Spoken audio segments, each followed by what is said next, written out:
आज हम रुद्राष्टाध्यायी के दूसरे अध्याय का 11वां मंत्र पढ़ेंगे।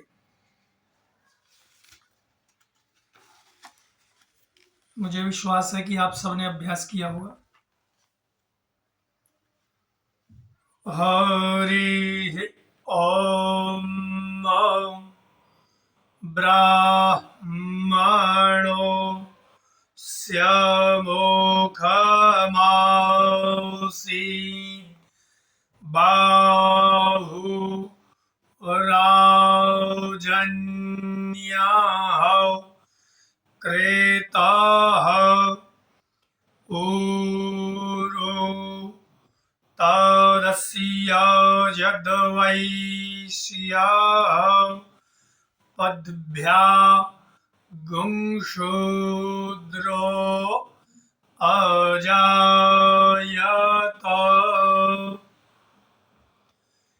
ये जो मंत्र है, कुछ निवेदकों की इच्छा थी कि इनके अर्थ भी साथ साथ बताए जाएं। असल में ये जो दूसरा अध्याय जो चला हुआ है, इसको पुरुष सूक्त बोलते हैं। यानी भगवान विष्णु जो अनादि निधन है, आदि पुरुष हैं, उन्होंने जब सृष्टि का निर्माण किया, जब प्रथम बार सृष्टि का निर्माण किया तो कैसे किया, वो सृष्टि क्रम इस सूक्त में बताया गया है। अब से पहले जो मंत्र पढ़े गए हैं, उन मंत्रों का अर्थ हम ये जब रुद्राष्टाध्यायी पूरी हो जाएगी तो हम तब बताएंगे, लेकिन आज से जितने भी मंत्र पढ़ेंगे उनका अर्थ साथ साथ बता करके चलेंगे।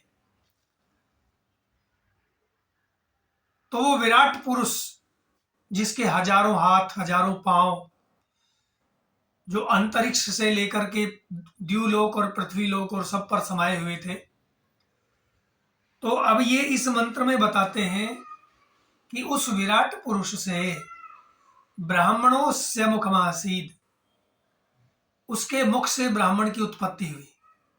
ब्राह्मण कौन? ब्रह्म आमनातीत ब्राह्मण, जो ब्रह्म का आमनात करता है। ब्राह्मणों से मुखमासीद बाहु राजन्य है, भुजाओं से राजाओं की उत्पत्ति हुई। क्योंकि क्षत्रिय का जो पालन होता है, जो कर्तव्य होता है, वो रक्षा होता है। इसलिए भुजबल, जो भुजाएं होती है, उसी में बल होता है। और एक तरह से हम ये बोलें तो हमारे शरीर में ये जो ऊपर से मुख है, ये ब्राह्मण है, और हमारी भुजाएं हमारे क्षत्रिय हैं। और उस विराट पुरुष से, भुजाओं से क्षत्रिय की उत्पत्ति हुई। ब्राह्मणोस्य मुखमासीद बाहु राजन्य कृतः ऊरु तद्वैश्य, और उसके जो नाभि से और पेट इत्यादि से उसकी वणिक की, वैश्य की उत्पत्ति हुई। और पद्भ्याम गुशूद्रो अजायत, और पांव से चतुर्थ वर्ण यानी शूद्र की उत्पत्ति हुई। ये इसका सामान्य सार्थ। मंत्र नंबर 12 पढ़ेंगे अब।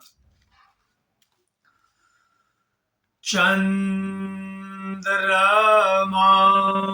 मनसो जा तश्चक्षोः सूर्यो अजायत श्रोत्राद्वा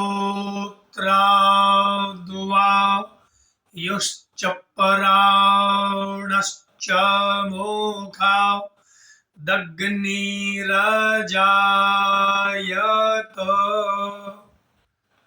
इस मंत्र का ये अर्थ हुआ, चंद्रमा मनसो जातः। इस संसार में जब चंद्रमा की उत्पत्ति हुई, वैसे तो हमारे पुराणों के अंदर ये आता है कि समुद्र मंथन से 14 रत्न निकले थे, जिसमें चंद्रमा भी था। लेकिन सृष्टि के आरंभ में भगवान के मन से चंद्रमा की उत्पत्ति हुई है। अब आप देख सकते हैं कि मन की गति बहुत तीव्र है, सबसे ज्यादा है। तो ग्रहों में चंद्रमा की जो गति है वो भी सबसे ज्यादा, इसलिए चंद्रमा को मन का ग्रह भी माना जाता है। मन को बहुत प्रभावित करने वाला ग्रह माना जाता है। चंद्रमा मनसो जातः, यानी चंद्रमा की उत्पत्ति मन से हुई, उस विराट पुरुष के मन से।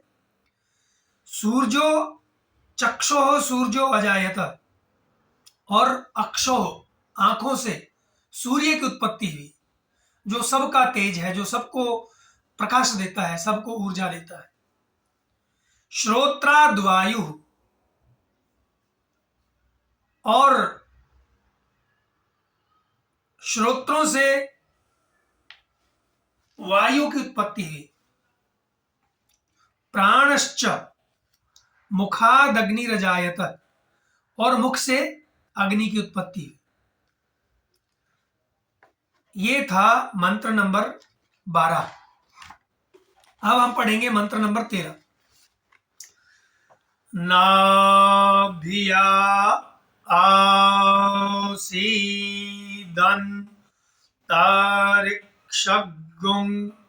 शीर्ष्णोर्द्यौः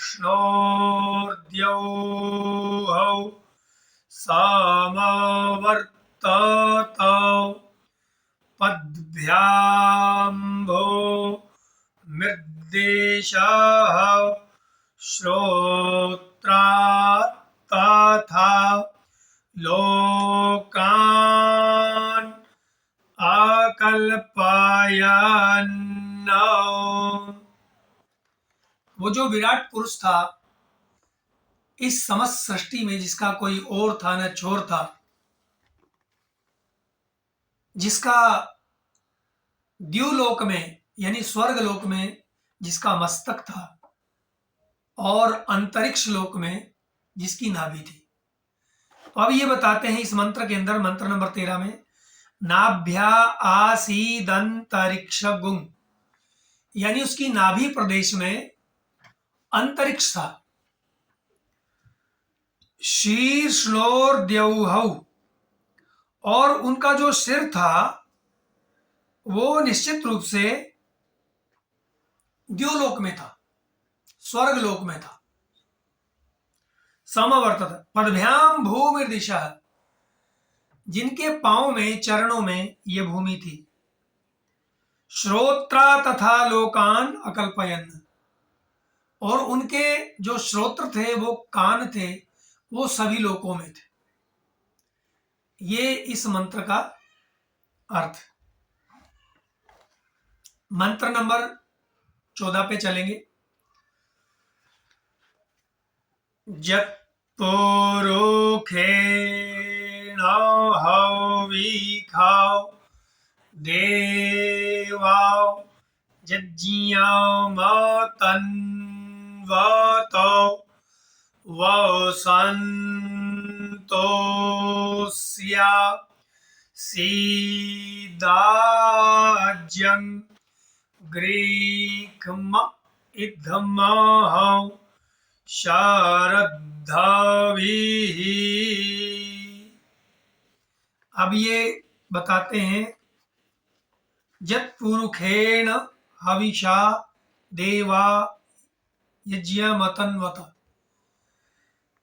जिस विराट पुरुष को देवताओं ने हवि के रूप में स्वीकार करके यज्ञ किया, तो वो हवि, वो समिधा और यज्ञ करने वाला उसमें क्या था, तो ये बताते हैं। वसंतोस्यासीद आज्यम, तो वसंत ऋतु आज्य के रूप में थी। आज्य का मतलब घृत के रूप में, घी के रूप में। ग्रीष्म इधम, और ग्रीष्म ऋतु इधम के रूप में थी, ईंधन के रूप में, यानी लकड़ी के रूप में उसके अंदर थी।